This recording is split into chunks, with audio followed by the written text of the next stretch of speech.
L'art dans l'histoire, José Burgeon. Bienvenue à toutes et tous. Je vous parle encore de Pablo Picasso, la seconde partie. Restauré en 1980, le palais Condes de Buenavista des XVIe et XVIIe siècles abrite la collection permanente des œuvres de Pablo Ruiz Picasso. Bernard, petit-fils de l'artiste, et Christine, sa belle-fille, créent en 1985 la fondation Picasso, dont le siège se trouve à la maison natale du peintre, restaurée en 1990 à Malaga. Le musée Picasso est inauguré le 27 octobre 2003.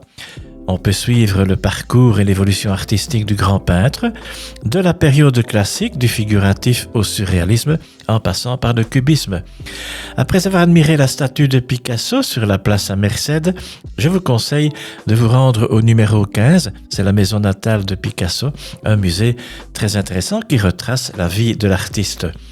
L'on peut visiter d'autres musées Picasso, par exemple à Barcelone, Paris et au château de Antibes et Vallauris.